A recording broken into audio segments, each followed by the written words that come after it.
present, as they say, of friendship, but it also represents the dead to the living, many centuries later. Welcome to this episode of Cocktails with a Curator. I am Xavier Salomon, Chief Curator at the Frick Collection in New York. And this evening I will talk about a wonderful portrait of Sir Thomas More by Hans Holbein. And I would like to talk exactly about what Alberti says about how a portrait can make the absent present and can make the dead alive. And at a time where we're all used to our phones, our computers, online platforms making us present with our friends, our loved ones, it is worth thinking about how not so long ago, and several centuries ago as well, people had to rely on portraits to make the absent present. The Sir Thomas More portrait at the Frick is one of the most beloved paintings in the collection. And of course, Sir Thomas More brings to mind, first of all, his tragic downfall and the period he spent as the Lord Chancellor of England from 1529 and his downfall in the 1530s. He refused to sign... Hello, living the dream. Hello, good morning.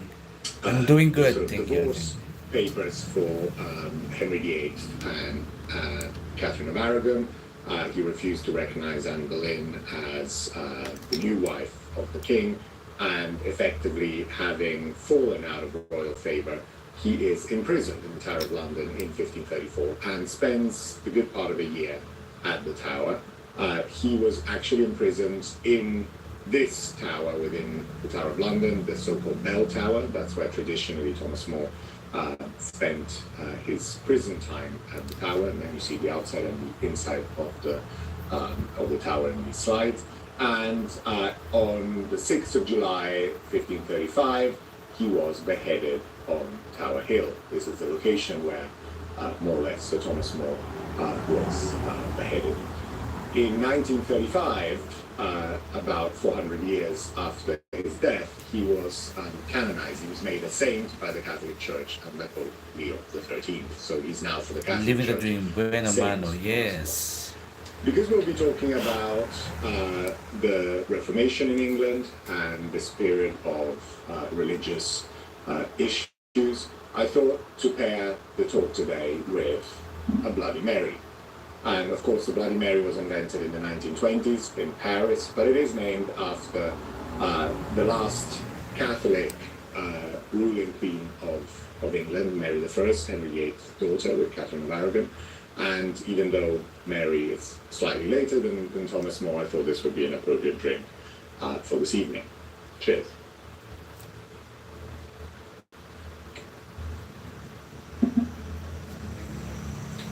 Henry Clay Frick's relationship with Holbein, in fact, predates the acquisition of the Thomas More.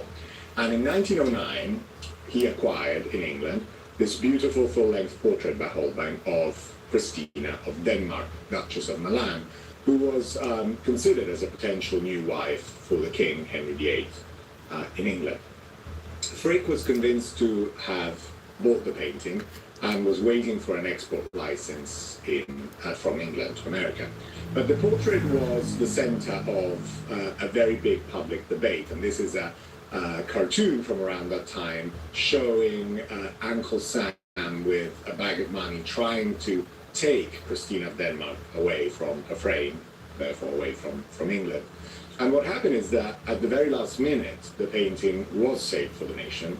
An anonymous donor stepped up, and the National Gallery in London managed to keep the painting where it still is today. This obviously hurt very much for Frick, and he was very upset about losing Christina of Denmark.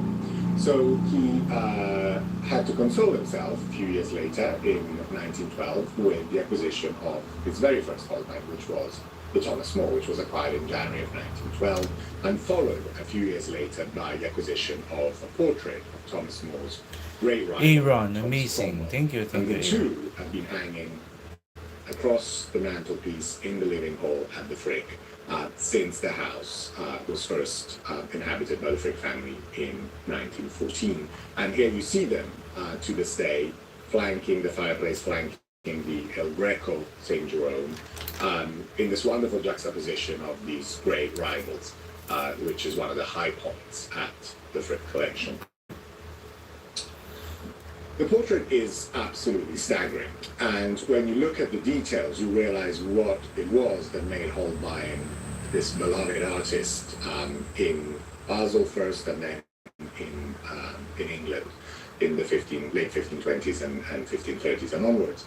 And this is this particular attention to detail which is so celebrated in modern artists. This is a painting that is painted on a panel, on an oak panel, and here you see More's sort of head with this wonderful cap against this green curtain. You see the chain he has around his neck. This is not the chain of the Lord Chancellor. The painting was done several years before More became Lord Chancellor. This is either a chain that the king gave him when he joined the King's Council in 1516, or maybe when he was knighted in 1521. But we know he had a chain which he refused to take off even when he was in his cell at the Tower. The details of this painting are extraordinary. Here's the background of this curtain with this robe that casts a shadow on the curtain itself. The textiles, the textures of the different materials is absolutely extraordinary. So here's the sort of wonderful velvet of the red sleeve against the black of the rest of the outfit, and the fur that trims the sleeve, and it's sort of in the inside of this wonderful coat. And at the bottom left, you also see inscribed in this wooden ledge the date 1527, which is the date when the portrait was painted. Thomas More holds a letter in his hands, and we'll see how important letters are for More in a second. And he has this wonderful ring, and I love the detail of his hands, such an extraordinary detail. But of course, the face is absolutely incredible. So the detail of every hair of his eyebrows, the sort of 5 o'clock shadow on his face, the sort of growing beard, sort of graying 5 o'clock shadow, the hair coming out from underneath his cap. It's truly miraculous. When we think of Thomas More today, there are basically two ways of thinking of him. And one is the great, gentle, intellectual, the great hero of films like A Man for All Seasons, a film that was done in the 1960s and 1966 with Paul Scofield, who famously depicts Thomas More. And for many people, Thomas More is that character, that sort of wonderful man who falls under the winds of a tyrannical king and dies a martyr at Tower Hill. But more recently, there's been a very different way to Young think of CV, Thomas this More. is fire. How long have mostly you been due to, drawing? the I've been wonderful drawing novel using by colored Faber pencil Castell, for the Wolf 6 Trilogy, years, more than 6 years. where More appears as a much darker character, a religious fanatic, someone who is pitted against the hero of the novels, Thomas Cromwell, and definitely is more of a villain. Now, where does the truth lie? And I don't really want to get into a lot of that right now, but I think clearly More was a bit of both of these characters, and I think he was clearly a rather complex individual with many controversial things that he did during his lifetime. So I don't want to talk too much about More the man, but I would like to think about him slightly separately from his execution, his prison time, his downfall, and think instead about the period around which this portrait was created, around 1527. So this is before he becomes Lord Chancellor, before he falls out with the king, at a very different time in his life. Holbein was born in Augsburg in the late 1490s, 1497, 98. But as a young man, he moved to Basel in Switzerland, and he worked there within the humanist circles of a number of people. Basel at that time was a great intellectual center in Europe, and the great star of Basel was the philosopher, writer Desiderius Erasmus, the famous author of praise folly. Erasmus was very good friends with Holbein. Holbein painted a number of portraits of Erasmus. This is the one at Longford Castle in England, where Erasmus is surrounded by some of his books. But Erasmus was also a very good friend of Thomas More, and the two were in constant exchange of letters, and the two were particularly close to each other and even lived together at different points. And Erasmus stayed with Thomas More in London. And we have a wonderful image of this from Erasmus himself, who writes about More. This is what they would do when they were living together. We talk of letters till we fall asleep. Our dreams Deep are puffs, dreams pretty of sure his letters, eyes are and brown, but literature still awakens cool. us Thank you. to begin the new Riz day. Caputo, wow, that So is here are great. these Thank two you, literary Riz. figures, very close friends. And for Erasmus, portraiture was particularly important. He appears in a number of paintings and drawings and medals. And the idea of sharing these portraits among friends is something that Erasmus and Thomas More do. And so it is clear that there was this constant exchange of images to make the absent present. Erasmus is the one who suggests that Holbein should visit London and stay with Thomas More, and Holbein goes to London between the end of 1526 and 1528, and during that period he spends time with Thomas More in his house in Chelsea. And this is where Holbein starts producing a series of unbelievably beautiful drawings. This is the one of Thomas More, most likely done from life, and that the painting is then somewhat based on. But he also does 7 drawings, well, 7 survive, but there were probably more, drawings of the More family. And so here, just to give you 2 examples, one on the left is John More, who was Thomas's son, only son, and on the right is Anne, who was John's wife. And there are portraits of More's daughters and More's father, and all of these sketches were done in preparation for a very large painting which showed the family of Thomas More. This was an absolutely extraordinary picture, a huge canvas with life-size figures showing Thomas at the center of his family life, surrounded by his second wife, his kids, his in-laws, in this wonderful depiction of his Chelsea home. And this large painting, unfortunately, survived until the 18th century, and in 1752 it was destroyed in a fire in a castle in the Czech Republic.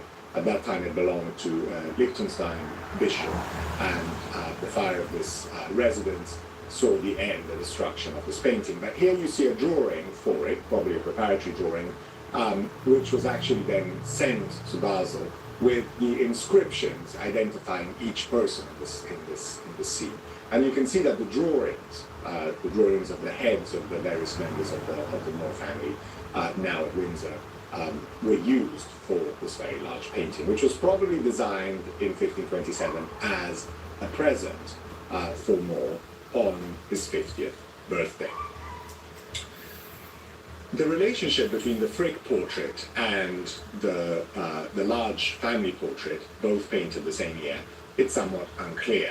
Was the More painted also for Thomas More, and did he give it to a friend, to someone else? As I said, there was this constant exchange of letters and portraits among friends, humanist friends, and it is likely that this was created for someone and then sent outside of England. We have no trace of the portrait until at least probably the 1580s, 1590s, when the portrait appears for the first time in Rome, in Italy. And from the late 16th century all the way to the mid-19th century, the portrait was in the Crescenzi family collection. The Crescenzi family was an aristocratic family in Rome, and their palace just next to the Pantheon was where this portrait was for most of its history. In the mid-1800s, it traveled to England, and it was in an English collection, and then Frick acquired it in 1912. When I look at Thomas More in this portrait, I often think of a quote by him, something he wrote in his most famous book, Utopia. And in this treatise about an ideal world, about this island in the middle of the ocean, which is the ideal state for Thomas More. In the introduction to that book, More describes his life, which is the life he would have carried out around the time Holbein painted him. Most of my day is taken up by legal affairs. So at one moment I'm pleading a case, at another I'm hearing one, then I'm settling a dispute, and at another handing down a judgment. At the same time, visits must be paid to somebody out of official obligation and to someone else on business matters. Almost the whole day I'm out dealing with others, and what's left I devote to my family, which leaves just nothing for myself, that is, for writing. Naturally, when I get home, I have to talk with my wife and chatter with the children, as well as speak to the servants. All this activity I count as part of my duty, since it has to be done, and so it does, unless you want to be a stranger in your own house. Between all these activities that I've described, the day, the month, Chateau and the Damba years Yahweh. slip Thank by. you, thank you. So 1527 is the year where Holbein produces this extraordinary painter. For Thomas More, not the politician, not the Christian martyr, not the rebel against the king, but Thomas More, the intellectual, Thomas More, the humanist, the man of letters who is in correspondence with Erasmus. And this first period of Holbein in England is very different from the second, longer period when he will come back. And Holbein comes back in the 1530s, around the time when Thomas More is falling out of favor, and he then becomes, Holbein, the court painter of Henry VIII, and he designed the festivities, the objects for the festivities of his wedding to Anne Boleyn, and he then produces many of the royal portraits and the portraits at court. But this is not done at the time of Holbein the courtier, it's done at a time of Holbein the painter of humanists, of men of letters. And so to me this is a great witness of this friendship amongst philosophers and writers in the 16th century Europe. And it always also reminds me of another great quote by Sausan Erasmus. Sale. Wow, thank you, saying, Sausan "Life Sale. without a friend, I think, is no life, but rather death." And so here is a witness of these friendships and a reminder of how in 16th century Europe painters would make the absent present. And for us very much also make someone dead a long time ago, many centuries ago, very much alive in our imagination. Thank you.